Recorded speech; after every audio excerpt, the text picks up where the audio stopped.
Bueno, saludos y bendiciones una vez más acá en el ¿núcleo número qué? 15, el ato. Vamos entonces a la clase o a la materia número 12, si no me equivoco. ¿Correctísimo?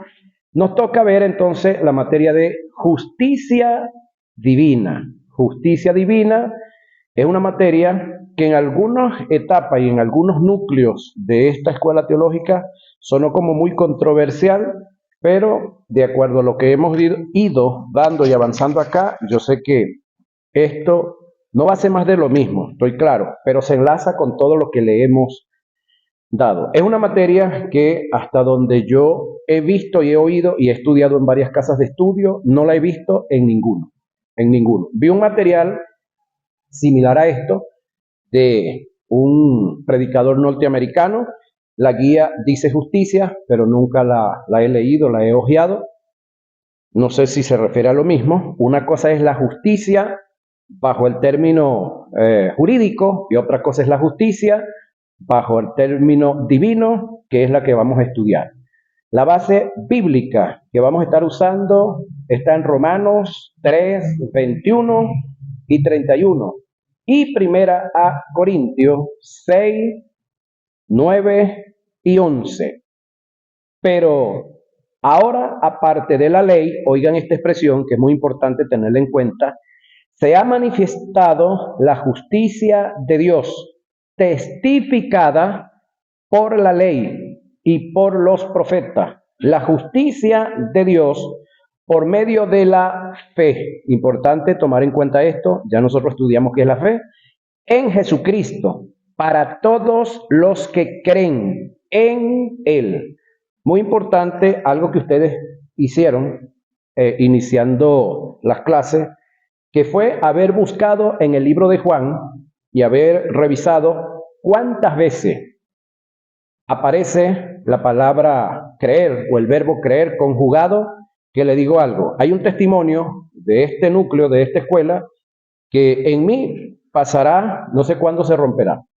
En esta escuela o en este núcleo es el único sitio donde 9 o 8 personas acertaron el mismo número.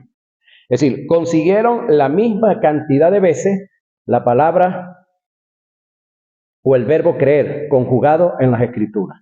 Acá. En otros saltan, uno acá, otro allá, otro acá y así sucesivamente. Pero acá, de todos los que participaron en esa socialización, si mal no recuerdo, 8 o 9 acertaron. Es decir, preciso el mismo número.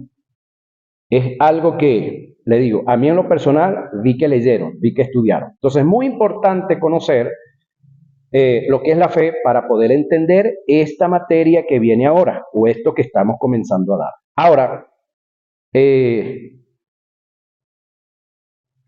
creer en Él, porque no hay diferencia por cuanto todos pecaron y están destituidos de la gloria de Dios, siendo justificados, oiga, gratuitamente por su gracia mediante la redención que es en Cristo Jesús, a quien Dios puso como propiciación por medio de la fe en su sangre. Sacrificio en su sangre tiene que ver con el sacrificio para manifestar su justicia a causa de haber pasado por alto, la palabra pasar por alto es Pascua, en su paciencia los pecados pasados con la mira de manifestar en este tiempo su justicia a fin de que Él sea el justo y el que justifica, el que es de la fe de Jesús. ¿Dónde pues está la jactancia? Pregunta, ¿no? Queda excluida por ¿cuál ley? ¿Por la de las obras? La pregunta es, ¿cuál es la ley de las obras? ¿Cuál es la ley de las obras que Dios estableció y que tuvo validez? La ley que se vivió y se dio bajo el sacerdocio de Aarón. Esa es la ley de las obras que Dios estableció y los que se movieron en ella agradaron a Dios y se les contó como fe.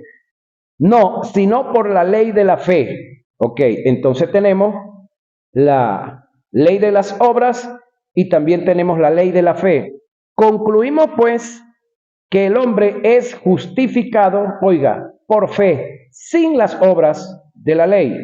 ¿Es Dios solamente Dios de los judíos? Pregunta, no. ¿Es también Dios de los gentiles? Ahora pregunto yo, ¿quién hizo los gentiles? ¿Pueden responder aquí? ¿Quién hizo los gentiles? Dios. ¿De dónde Dios sacó materia prima para hacer a Israel? De entre los gentiles. ¿Correcto? Al igual que un tercer pueblo que Dios hizo, que es la iglesia. ¿De dónde sacó Dios la materia prima para hacer la iglesia? De entre los gentiles y de Israel. Algo similar. ¿No es también Dios de los gentiles? Ciertamente también de los gentiles, porque Dios es uno. El término uno acá es un uno absoluto. Oiga la pregunta. ¿Es un uno absoluto o es un uno compuesto? Vuelvo a preguntar, analice la pregunta.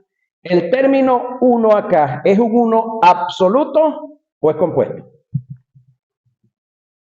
Al igual que el matrimonio. Dice la Biblia que ustedes son uno, ¿sí? Pero es un uno compuesto, no es un uno absoluto. Porque cada uno tiene sus sentimientos, cada uno tiene su espíritu, su alma diferente, tiene su cuerpo diferente, órganos diferentes y maneras diferentes para componer ese uno que dice la Biblia. Por lo tanto, ¿es uno? Sí, pero es un uno compuesto. Al igual que acá, que Dios es uno, sí, compuesto. Por un Dios Padre, por un Dios Hijo y por un Dios Espíritu Santo.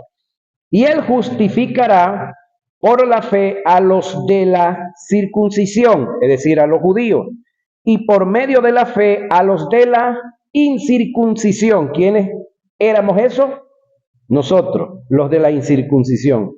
Luego, por la fe, ¿invalidamos la ley? En ninguna manera, sino que confirmamos la ley. Es decir, la ley, señoras y señores, dio testimonio de nosotros. Y cuando nosotros ahora determinamos y decidimos movernos en fe, determinamos y decidimos caminar en esta gracia, sencilla y llanamente estamos cumpliendo la ley, porque lo que hoy es gracia es producto de lo que fue la ley. Es decir, la ley parió la gracia, señoras y señores.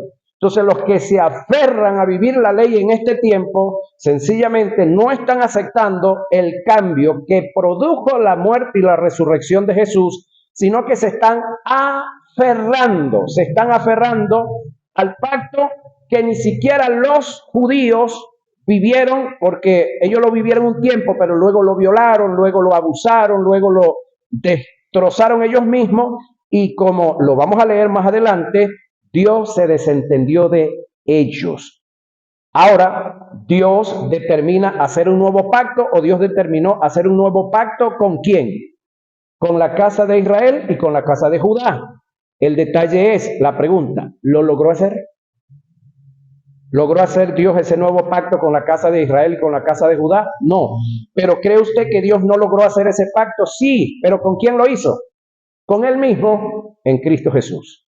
Y ese nuevo pacto es ahora donde tenemos la ley de la fe. ¿Sí? La ley de la fe. Ahora, el registro bíblico de lo que acabamos de leer está en Romanos 3, 21 y 31. Al que no conoció pecado, Jesús, por nosotros lo hizo pecado, para que nosotros fuésemos hechos justicia de Dios en él. Segunda a Corintios 5:21. Repito esta parte que es muy importante. Al que no conoció pecado. ¿Quién es el que no conoció pecado? Bueno, el ser de quien habla el Salmo 1 al 4, creo, porque del 5 en adelante habla de nosotros. Pero del 1:1, el que no se sentó en silla de escarnecedores y que en la ley de Jehová está su delicia, es el Mesías para los hebreos, el Cristo para los griegos, y para nosotros los de habla hispana o castellana es Jesús, el que no conoció pecado, por nosotros lo hizo pecado, para que nosotros fuésemos hechos justicia de Dios en él. Entonces, ¿qué es lo que nosotros somos ahorita según la Biblia? Justicia de Dios en él. El tema que hemos comenzado a estudiar se titula y se llama justicia, enmarcado en lo que se conoce como la teología sistemática. Por eso, sistemáticamente, vamos a estar revisando, vamos a estar orientándonos sobre lo que es este tema de la justicia divina, entendiendo también que tenemos la ley de las obras, perdón, y tenemos la ley de la fe. Usted y yo estamos en la ley de la fe, no de las obras. Sin embargo, nuestra fe nos lleva a hacer buenas obras. Pablo dijo, vestidos con la coraza de justicia. Creo que ya nosotros aquí pasamos en la materia de conflicto entre dos reinos, ¿verdad? ¿Se recuerdan? Efesios 6:13. Oiga, vestidos con la coraza de justicia. Ya va. El término vestido, ¿quién está haciendo, a quién se le pide compromiso aquí de vestirse? Dios dice que lo va a vestir a usted, el Espíritu Santo lo va a vestir a usted, los ángeles lo van a vestir a usted, o usted y yo somos los que tenemos que vestir. Ok. Entonces, anhelo y deseo que usted vaya analizando todo lo que vamos leyendo acá, que lo analicemos. En lo cual Dios se compromete, ok, Dios se compromete, pero en lo que Dios nos manda, entonces nos toca a nosotros hacer lo que Dios nos está mandando. Entonces, Efesios 6:14 dice, vestidos con la coraza de justicia. ¿Qué es eso? Vamos a ver, Efesios 6:14. El término vestirse tiene un gran significado en el pensamiento de Pablo, hasta el punto que tiene que ver con lo cognoscitivo y lo aplicativo. Esto es el conocer todo lo relacionado a la justicia divina y el apropiarse y caminar en ella. La iglesia tiene acceso a las armas, pero no tiene conocimiento de ellas. Por ende, por ende, no la puede aplicar, vivir y disfrutar por causa de no tener conocimiento de ella. Es muy poco lo que la iglesia sabe acerca de la justicia y de lo que se relaciona a ella. Muchos confunden la justicia con la santidad. Son dos cosas diferentes, señoras y señores. Hay una materia que vamos a ver más adelantico de esta que se llama santidad genuina.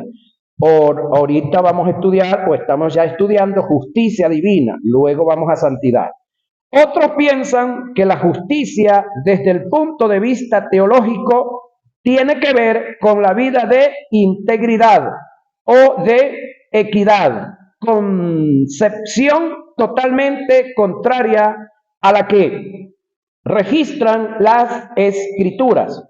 Otros admiten que la justicia en el hombre regenerado se mide y tiene que ver con el motivo del corazón, lo cual es totalmente falso. El motivo juzga las obras de pecado, pero no juzga ni pone en tela de juicio el estado de justicia que hay en el hombre regenerado. No son los buenos motivos o malos motivos los que le dan propiedad o cercenan la justicia de Dios en un hombre justificado. La justicia es un estado, oiga, o posición. Aquí tenemos que analizar y entender este otro detalle. Usted puede determinar hoy renunciar a su nacimiento aquí en el estado Lara y irse a cualquier otro estado, a Portuguesa, que lo tenemos aquí al ladito. Y usted renuncia, no sé si se puede renunciar a mi nacimiento aquí en el estado, pero supongamos que sí. Yo renuncio a que yo nací aquí en el estado Lara y voy y me registro en portuguesa como que yo nací en portuguesa. Escúcheme, el hecho de que yo renuncie a que yo nací en el estado Lara y que nací en esta parroquia, en este municipio Iribarren, y que nací en esta parroquia Hilario Lunas y Luna, el que yo renuncie a eso, ¿será que eso me hace legal en cuanto a que yo no nací aquí, ni viví aquí, ni soy de aquí? Puedo adquirir otra nacionalidad, pero la de aquí, jamás y nunca, en la realidad real, la puedo perder.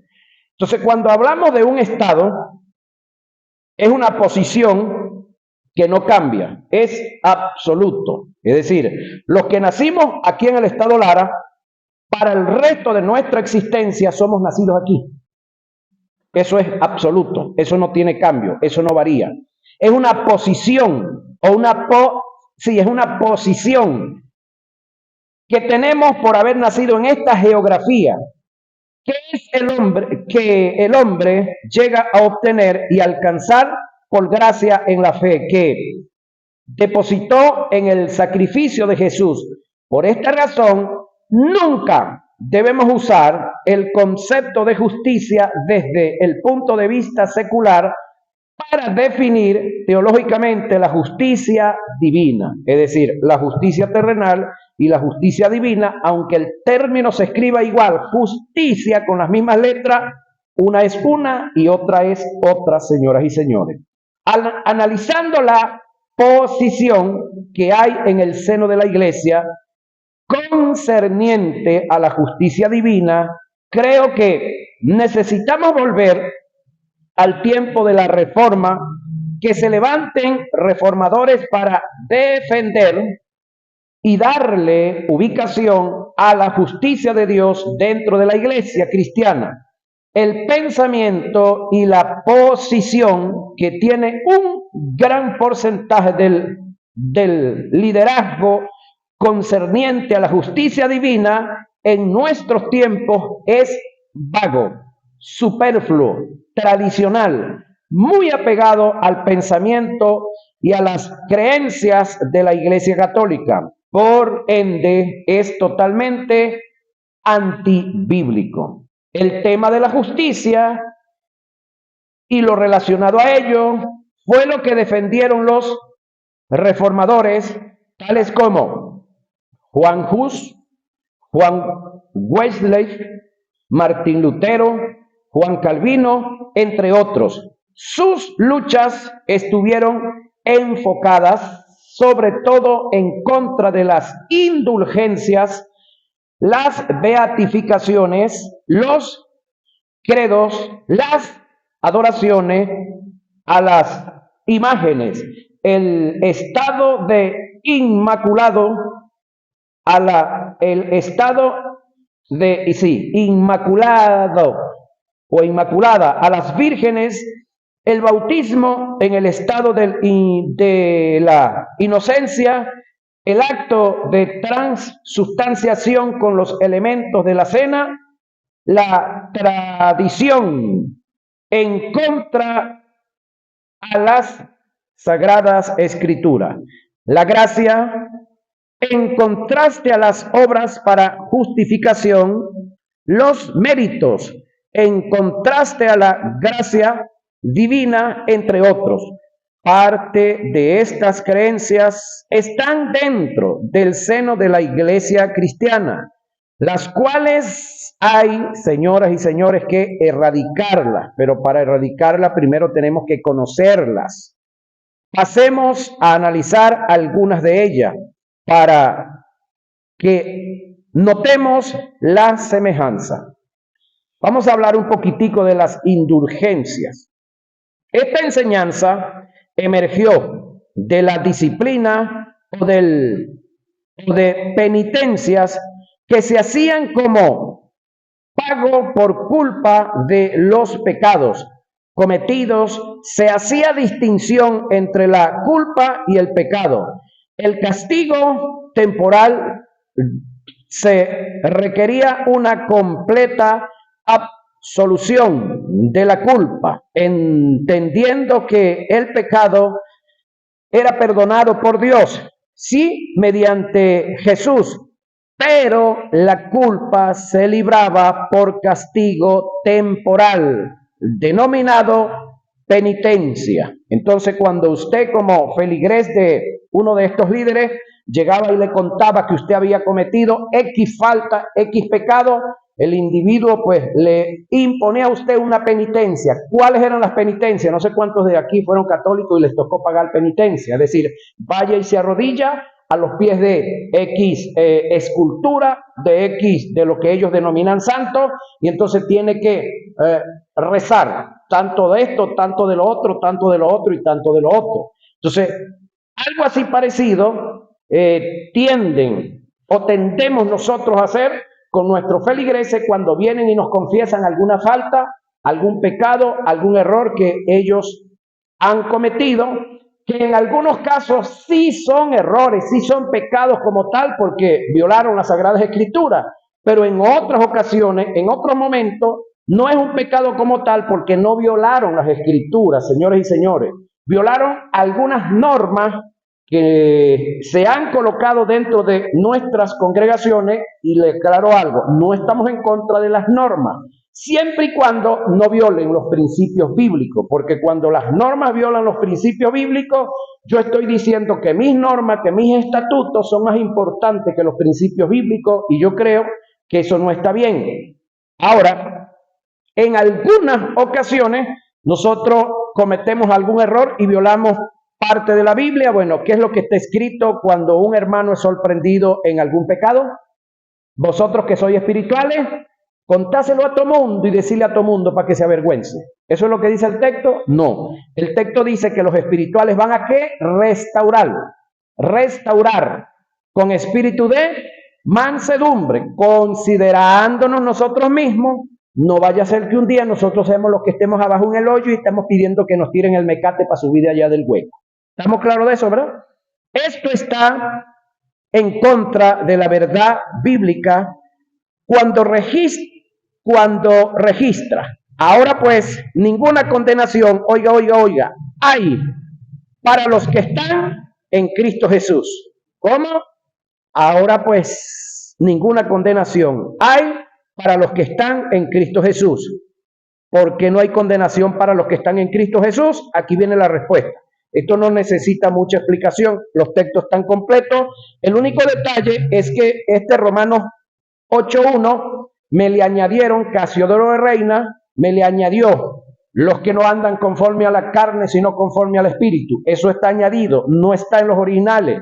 En los originales está lo que viene ahora. Oiga, el texto dice, ahora pues, ninguna condenación hay para los que están en Cristo Jesús. ¿Por qué? Porque la ley del Espíritu de vida en Cristo Jesús me ha librado de la ley del, oído, pecado. Aquí no se refiere a la ley de Moisés, hermano querido, de la ley del pecado y de la muerte. Es decir, la razón por la cual los que estamos en Cristo, para nosotros no hay ninguna condenación, es porque nosotros fuimos sacados del estado de condenación y fuimos llevados al estado de justicia. Fuimos quitados de un estado de perdido y fuimos llevados a otro estado. Ahora, pregunto yo, ¿qué hicimos nosotros para alcanzar eso? ¿Qué esfuerzo hicimos nosotros? Nosotros, antes de haber venido a Cristo, orábamos, ayunábamos o vigilábamos. Nosotros, antes de venir a Cristo, andábamos en santidad, habíamos rechazado el pecado para merecer todo esto. No.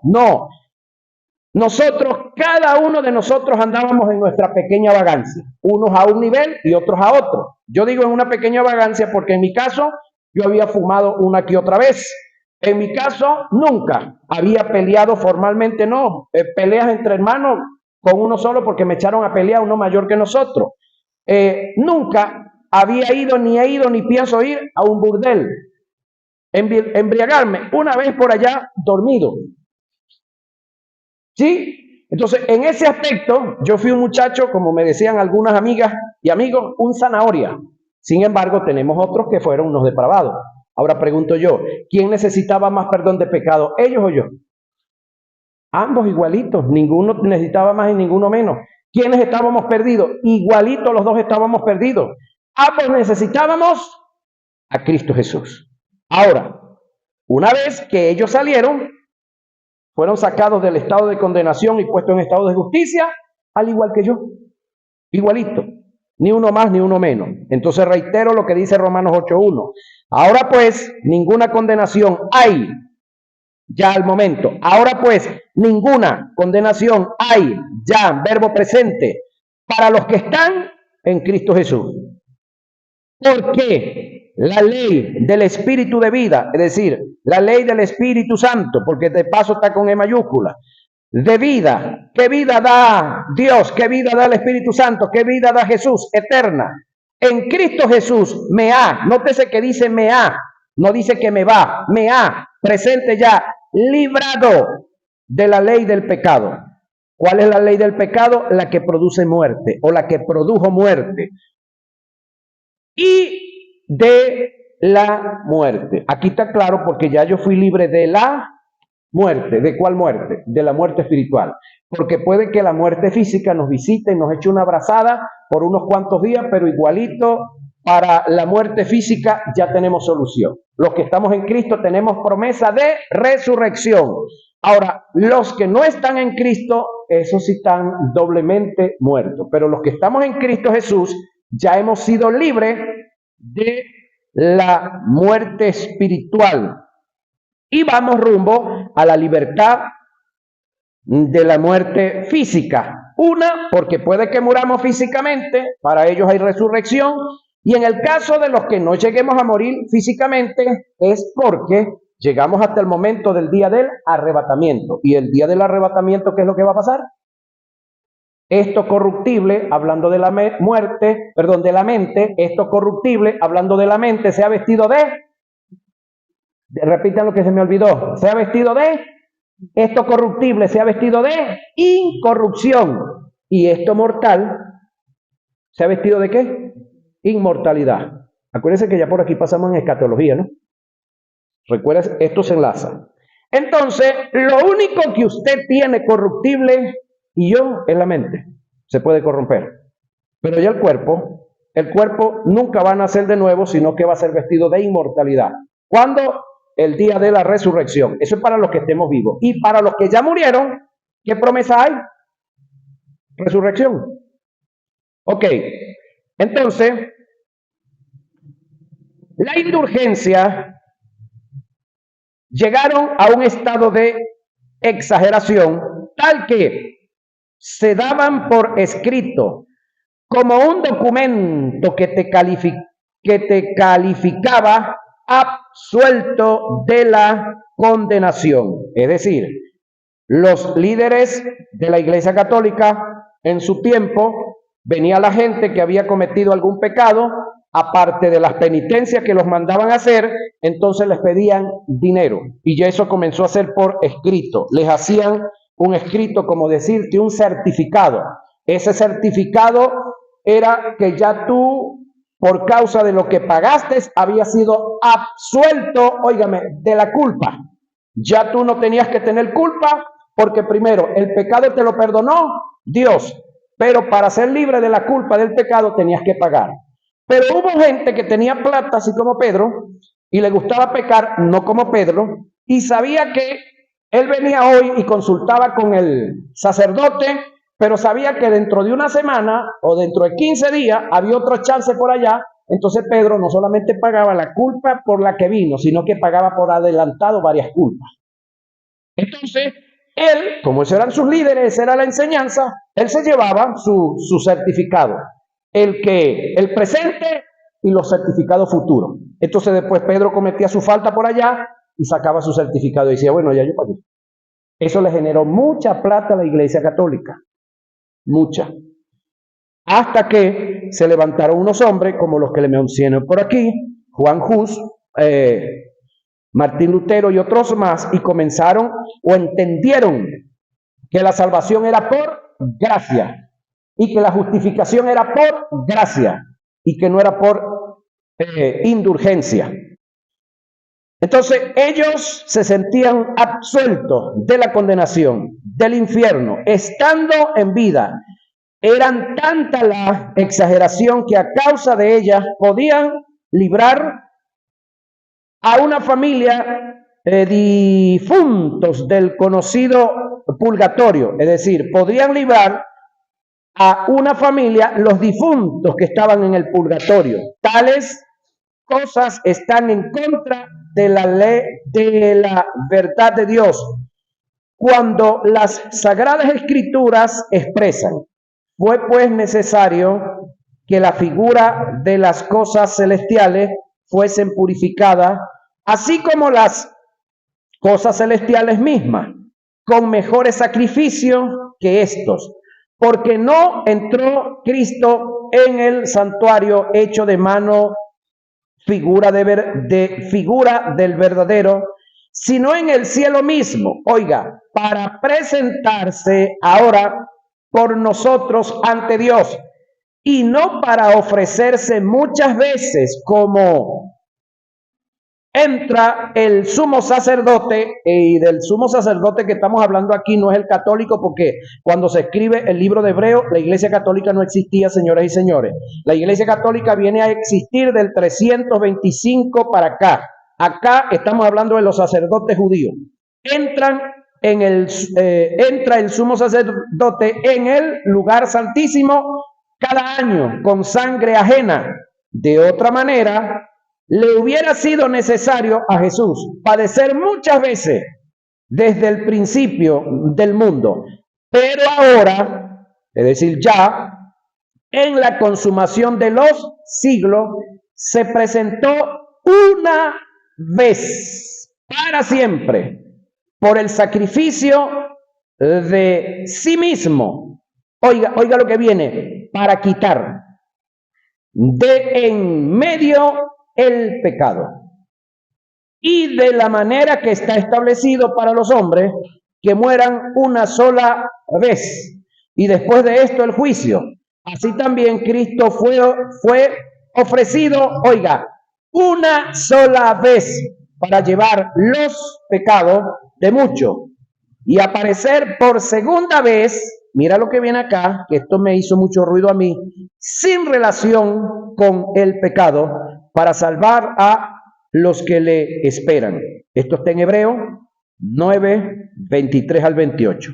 Ahora pregunto yo, en la segunda venida de Jesús, que me dice ya al final del texto, dice que viene por segunda vez, y aquí me suena esto, me hacía mucho ruido: sin relación con el pecado. Ya va. ¿Por qué Jesús, cuando vuelva, viene sin relación con el pecado? ¿Por qué será? Aquí atrás se lo dijo. En el verso donde dice, una vez para siempre, por el sacrificio de sí mismo, para quitar de en medio de vosotros, el pecado. Entonces, si Jesús vino y quitó el pecado, cuando Él vuelva por segunda vez, ¿se va a conseguir el pecado otra vez? Eso es como esto, una verdad paralela. Supongamos que en Chabasquén se organiza una banda de delincuentes y comienzan a robar y a robar y a robar. Y tenemos un cuerpo de seguridad policial aquí que se llama Dios de verdad. Entonces, tenemos un grupo de hombres y mujeres que están aquí, y por parte de Caracas les dan la delegación. Ustedes se trasladan a Chabasquén. En Villanueva tienen las armas necesarias, todo lo necesario, porque ustedes tienen que someter a la banda que está en Chabasquén haciendo y deshaciendo. Ustedes están investidos y tienen las armas para ir a hacer el trabajo. Ustedes se van. Pero cuando van de camino comienzan las conversaciones con la gente de allá, que se rindan porque ustedes van por ellos, vivos o muertos. Ok, ellos en su terquedad hacen armas contra ustedes que están investidos y van protegidos, y ustedes los dan de baja a todos ellos. ¿Sí? Se acabó. Muerto el perro, se acaban las garrapatas y las pulgas también. Resulta que 10 años después, ustedes deciden un día ir a Chabasquén. Pregunto, ¿será que ustedes se van a conseguir otra vez la banda de malandros que dieron de baja hace 10 años atrás? Si los acabaron, si los exterminaron, si los dieron de baja, ¿los van a volver a conseguir? Bueno, eso es lo que pasa aquí. Si Jesús cuando vino destruyó el pecado, cuando Él vuelva, viene sin relación con el pecado. ¿Por qué razón? Porque ya lo acabó hace 2025 años. Oiga, el pecado. Yo no estoy hablando de los pecados. Son dos cosas diferentes. Y creo que ahí es donde ustedes deben de estar muy claros en esta área. Porque desde el punto de vista gramatical, cuando hablamos de el pecado, estamos hablando de dos o de uno. Gramática, señoras y señores. Gramática, no dramática. Gramaticalmente, el pecado es uno. Gramaticalmente, los pecados es de dos para adelante. ¿Estamos claros ahí? Entonces, cuando el texto bíblico me dice que Jesús acabó con el pecado, se refiere a uno. El que cometió Adán, el que nos desgració la vida, el que hizo que Adán muriera espiritualmente, el que permitió que la muerte espiritual entrara en el mundo y luego, años después, la muerte física. Ese fue el que Jesús vino a destruir. Creo que lo hemos leído varias veces en primera de Juan 3:8 creo, o 5:8, por ahí está, donde el texto dice que el diablo pecó desde el principio y para esto vino el Hijo de Dios. ¿Para qué? Deshacer las obras del diablo. Ahora, ¿deshizo Jesús las obras del diablo? Sí. ¿Cuáles eran? Recuérdense, ¿cuáles eran las obras del diablo que deshizo Jesús? El pecado y las muertes.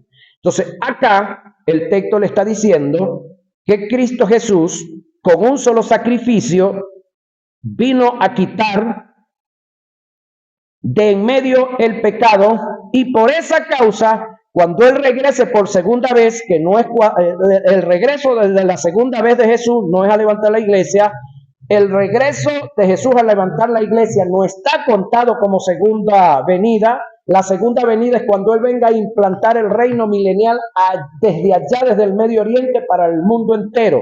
Es cuando Él venga con sus santos millares. La pregunta es, ¿y quiénes son esos santos millares? Esos santos millares que vienen con Jesús, ¿quiénes son? ¿Se le olvidó? Escatología. ¿Quiénes son esos santos millares? Los que 7 años antes Él se llevó, juzgó y premió, galardonó. Los que Él ganó desde su resurrección hasta el arrebatamiento de la iglesia. Somos nosotros, la iglesia, los santos millares que vendrán con Jesús en su segunda venida, cuando Él venga sin relación con el pecado. ¿A qué viene Él entonces?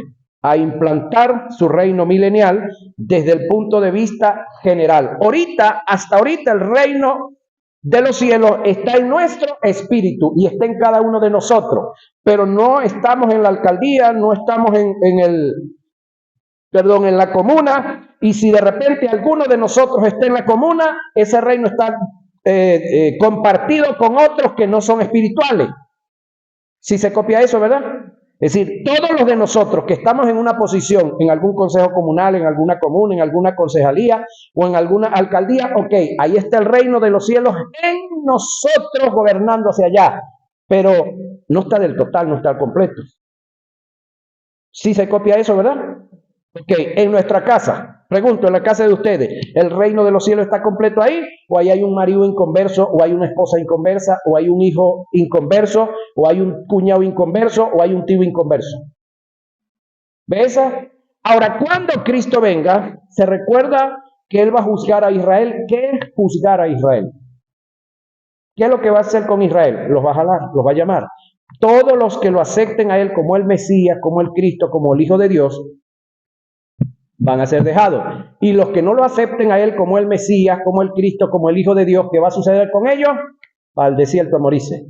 ¿Se recuerdan, verdad? Escatología.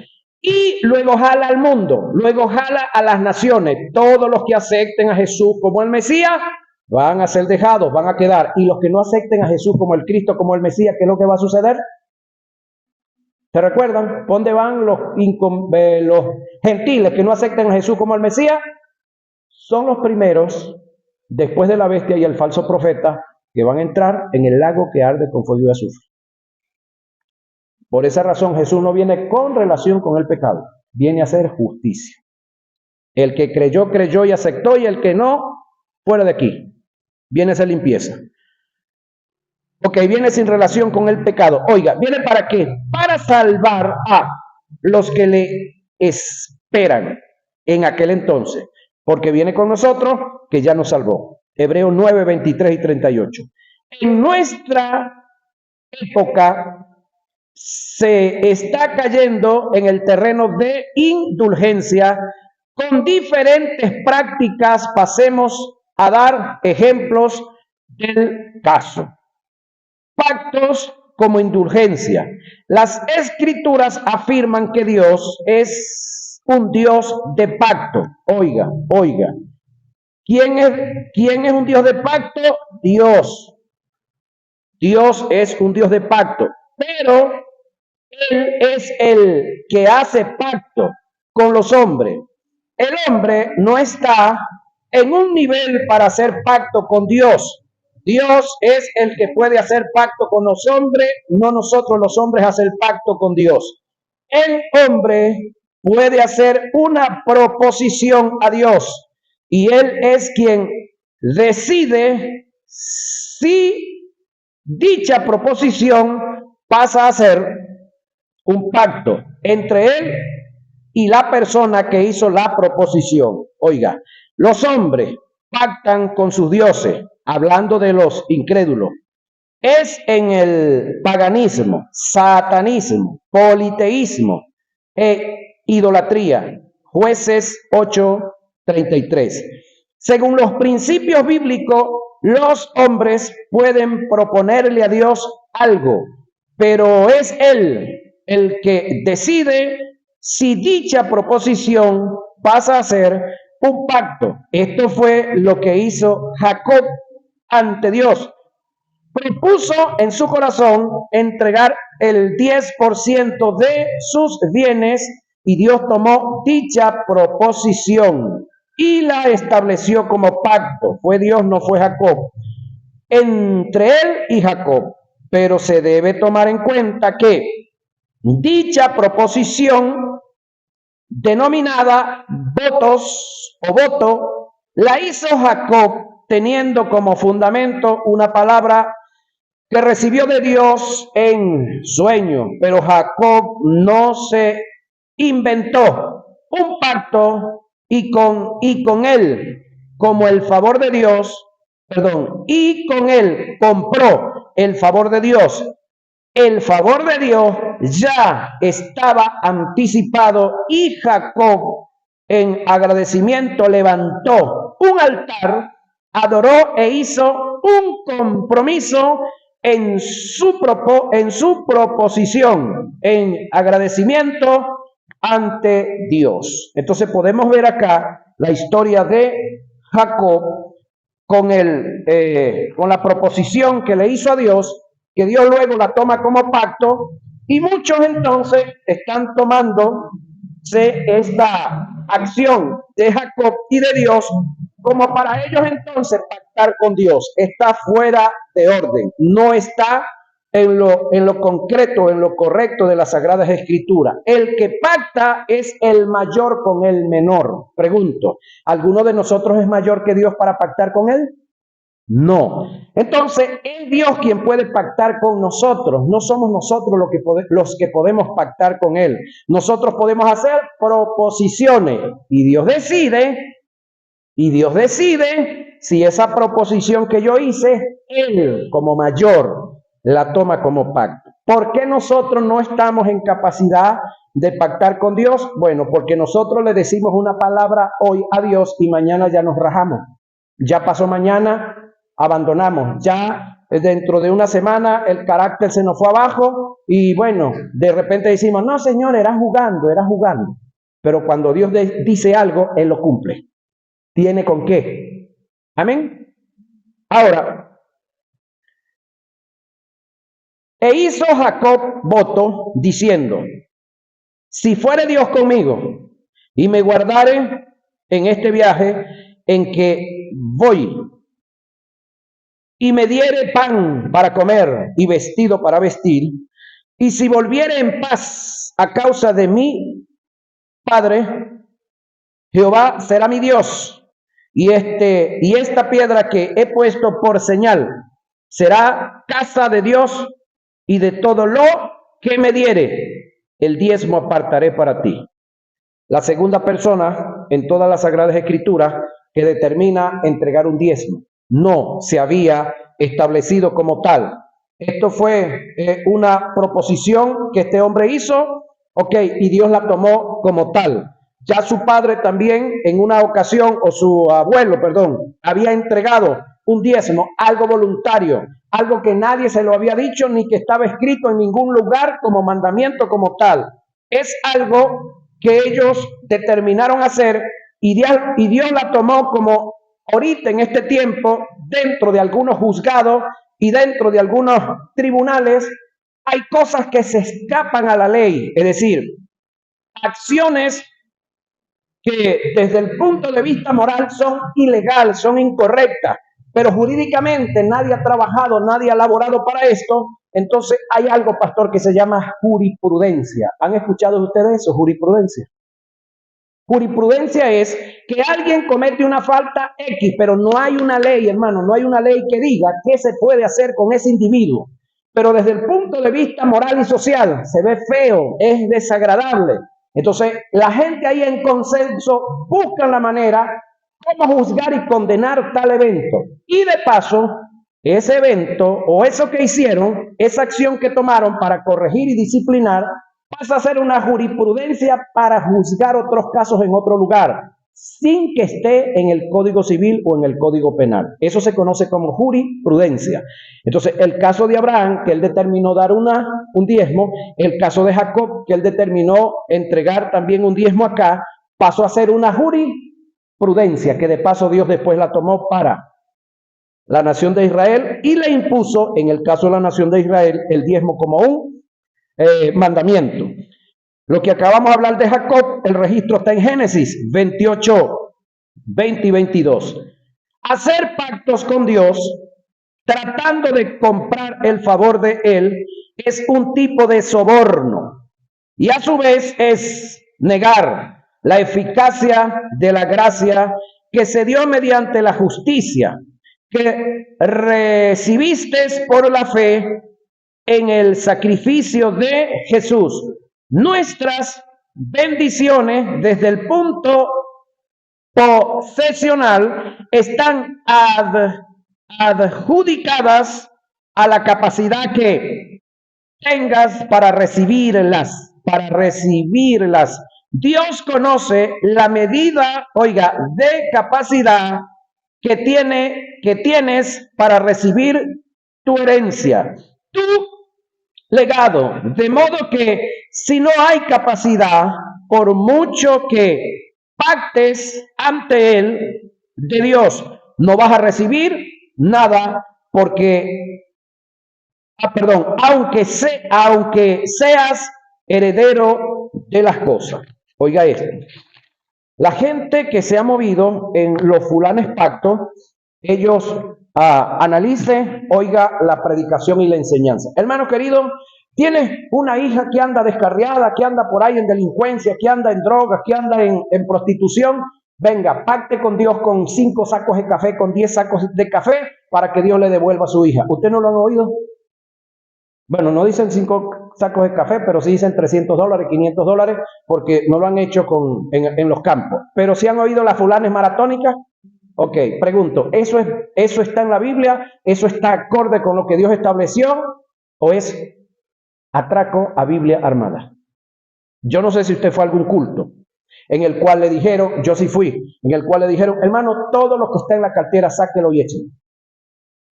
Y muchos nos tocó irnos a pie porque no dejamos ni siquiera para pagar el pasaje. Cuando la Biblia le dice a usted que usted tiene que dar como propuso en su corazón. Y ese propuso en su corazón debiera ser en su casa, no aquí en el local de la iglesia. Usted en su casa debiera coordinarse con lo que usted va a dar para Dios, de acuerdo a su generosidad y de acuerdo a cómo haya sido bendecido, y debe cuadrar el dinero que le corresponde pagar y para los diferentes gastos que usted tiene. Y cuando usted venga de su casa aquí, ya usted debe traer aquí en la cabeza qué es lo que usted va a aportar, qué es lo que usted va a dar, para que no caigamos en el juego de aquella gente que se han levantado unos chistes evangélicos de los billetes. No sé si se recuerdan del que metió la mano al bolsillo y cuando sacó se le vino enredado entre los dedos un billete de 100. Y dijo, no, Señor, reprenda al diablo, no es ese, yo quiero sacar el de 1. Eso pasa, ¿por qué? Porque usted desde su casa no viene preparado. Cuando hablamos de finanza, que creo que es lo que vamos por ahí a socializar, les enseñé que usted tiene que extraer o tener a la mano y consagrarlo ustedes. Y cuando lleguen aquí, ustedes lo que van es entregar lo que ya consagraron en su casa como sacerdote de su casa y como administradores de usted mismo. ¿Sí? Entonces, cuando usted llega a un sitio y por alguna circunstancia uno de estos predicadores de esta línea le dice que usted tiene que sacar todo lo que tiene en la cartera, pero en la cartera usted tiene el dinero que usted programó para colocar como ofrenda, tiene el dinero que tiene que pagarle a Junior del trabajo que le hizo la casa, pero tiene que también pagar no sé qué otra cosa y usted carga todo ese dinero en la cartera. Usted tiene que tirar todo eso porque el predicador se le ocurrió o el que pasaron a orar es un individuo fino para sacar ofrenda y usted tiene que echar todo y reendeudarse. Pacte con Dios y usted verá que la hacienda que usted tiene, que esta vez le dio 30 sacos de café, para el próximo le da 200. Ya va, pero las matas que tiene sembradas no le dan para eso. Para que recoja 200 sacos tiene que sembrar más matas. Pero entonces caemos en estos juegos de palabras. Los pactos se han convertido, oiga, en un tipo de indulgencia que te dan el derecho a recibir de Dios las cosas, aunque no haya capacidad para recibir lo que demandaste en el pacto que hiciste. Tratar de comprar el favor de Dios o lo relacionado a Él es aborrecido por Dios, hasta el punto que te puede llevar a vivir lejos del favor de Él. Oiga esto. Bíblicamente, nosotros hemos a veces mal enseñado y hablado mal de un texto de la Biblia y hemos dicho que el dinero cambia a la gente. No, hermano, el dinero no cambia a nadie, pastor. Solamente que la gente necesita dinero para mostrar lo que hay adentro. Solamente que la gente necesita un puesto de mando, necesita un puesto de gobierno para mostrar lo que hay adentro. No es que el dinero lo echó a perder, es que él estaba echado a perder. Y cuando se compró la camioneta nueva, entonces en vez de venir a la iglesia y traer a los hermanos, fue a irse para la plaza. Y el domingo lo llama usted porque no aparece por un lado y llama, hermano, ¿dónde estás, Pedro? No, ya voy llegando a tu caca, me tocó ahorita ir para Cayosal. Ya va. ¿Y por qué? Bueno, pues tiene camioneta nueva y tiene plata, pues, y cuántas cosas más. Eso era lo que estaba en su corazón, pero no tenía plata para mostrarlo. Entonces, ahora que tiene plata, está mostrando lo que es. Entonces, a veces, Dios tiene un poco gente pelando porque sabe que no tienen madurez ni capacidad para administrarse en esa posición y para administrar dinero. Ahora, el diablo sí enriquece a la gente para que se pierda, pero Dios no. Dios necesita un corazón maduro de nosotros para podernos entregar dinero. Es más, el que no tiene un corazón amplio para dar, no tiene corazón para recibir. Ahora, esto fue lo que quiso hacer Simón, el mago. Trató de comprar el don del Espíritu, acto que fue aborrecido por el apóstol Pedro y sin lugar a dudas, también lo fue por Dios. Cuando los apóstoles que estaban en Jerusalén oyeron que Samaria había recibido la palabra de Dios, enviaron allá a Pedro y a Juan, los cuales, habiendo venido, oraron por ellos para que recibieran el Espíritu Santo, porque aún no había descendido sobre ninguno de ellos, sino que solamente habían sido bautizados en el nombre de Jesús. Entonces les imponían las manos y recibían el Espíritu Santo. Cuando vio Simón que por la imposición de las manos de los apóstoles se daba el Espíritu Santo, le ofreció dinero, pactar, diciendo, dame también a mí este poder, para que cualquiera a quien yo le impusiera las manos reciba el Espíritu Espíritu Santo. Entonces Pedro le dijo, tu dinero perezca contigo, porque has pensado que el don de Dios se obtiene con dinero. No tienes tu parte ni suerte en este asunto, porque tu corazón no es recto delante de Dios. Arrepiéntete pues de esta tu maldad y ruega a Dios si quizás te sea perdonado el pensamiento de tu corazón, porque en él de amargura y en prisión de maldad veo que estás.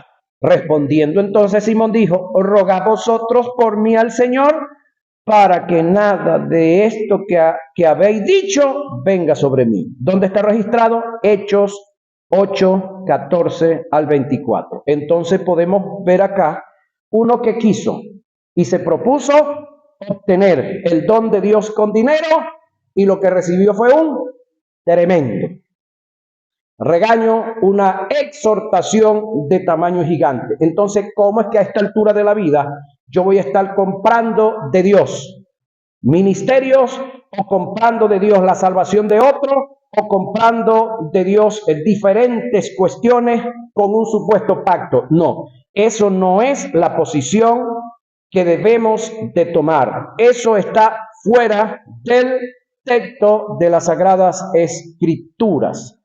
Podemos ver acá entonces la corrección que se le hace a Simón, y los que se mueven en esta onda de Simón, que quieren comprar las cosas con dinero, entonces se les llama simoístas. Así como el que pone su fe en la fe de otros, ¿cómo se llama? El que pone su fe en la fe de otros, fideísta. Entonces el que quiere comprar y someter a Dios a sus caprichos, a sus deseos, a sus pasiones, entonces se le llama simoísta. ¿Estamos aquí? ¿Sí? Lo que se recibe de Dios, es un acto de gracia. No se paga ni antes ni después de recibirlo.